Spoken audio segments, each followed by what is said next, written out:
I'm the 26th best quarterback in the entire nation, and I'm the 3rd or 4th best quarterback in the state of Florida. That's who I was. I was Alton, the football player.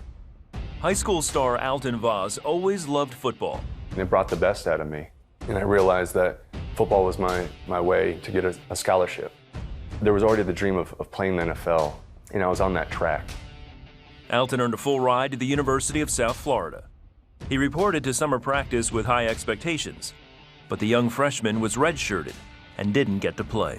I'd never been, like the second string guy or the third string, or the guy that's just not going to play at all. Like there's no string for you. And so my ego was hurt, and I think it was a little bit of an identity crisis.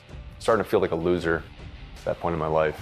He got heavily into the party scene and discovered alcohol soothed his bruised ego. All those thoughts, all those worries, all that stress just went away, and I just had this good feeling. By the spring, he added oxycodone to help him deal with years of football injuries. And I just liked it. I liked what it did to me and how it made me feel. And I knew football was bringing a lot of pain into my life. And then one day I just said, I don't want to play football anymore. I gave up my full ride. Back home, Alton faked an injury to maintain a supply of pain meds. So when I quit football, there was a big void that needed to be filled. And my drug use filled that void. I'd go to the clinic every 28 days. I'd get 360 pills a month, and I became a drug addict. Over the next 3 years, he got progressively worse. Then he went to see a friend in Michigan, hoping the change would help. Just couldn't do anything right. Didn't have a direction. Didn't see the light at the end of the tunnel. But the drugs had affected Alton's thinking. And one morning, while wandering the streets, he stole a car. After briefly driving around aimlessly, Alton ended up at a cemetery. And as soon as I take my first step into the cemetery and break that threshold, I'm normal for the first time in about 4 days.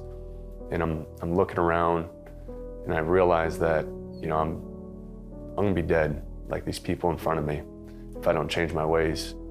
And so at that moment, I got on my knees and I prayed to God for the first time in my life. And I just told him that, I was tired of being tired. I was giving this to him. It was a huge relief. I had so much weight on my shoulders and where I was at, and just crying as I was giving that prayer. I felt like I was lighter. I just released so much just junk. It was just very freeing. He left the cemetery and was immediately arrested. While in jail, Alton continued to pray to God. Help me, be with me, guide me, because where I'm at right now, I'm not in a good place. Assigned to his case was Jane Patterson, a public defender and a Christian. There was just something, I think, childlike in this great big body of his. He was on some meds, and his ability to kind of focus was lost, but he just looked lost. And he was gentle, and he was humble, and he was confused. Jane got the charges dropped to a misdemeanor, and Alton was sent back to Florida. I told him, I said, I don't know what it is about you, Alton. I said, but I am just compelled to tell you, if you need to talk to somebody, you need advice, you may call me. And from that day on, he started calling me once a day, a couple times a day. We would text back and forth. I had the Bible, and I would just open the book, and I put my finger down, and wherever it landed, I would just read the script. I'd try and understand it myself, and then I'd take a screenshot, or I'd send it to Jane, and we just have dialogue over it. Before long, Alton returned to his drug use. Jane couldn't shake the feeling that she needed to do more.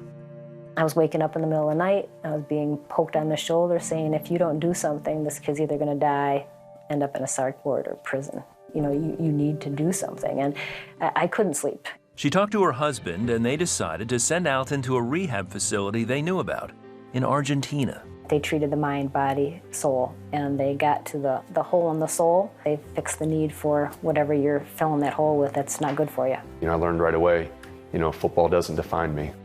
And that was probably the first idea I had to overcome, that I was more than football. He did not like the life he had. He did not want that life anymore. So he was working his tail off to be different. I started realizing that I have talents, I have abilities, I have passions, and it empowered me to keep striving and just live a life free of drugs.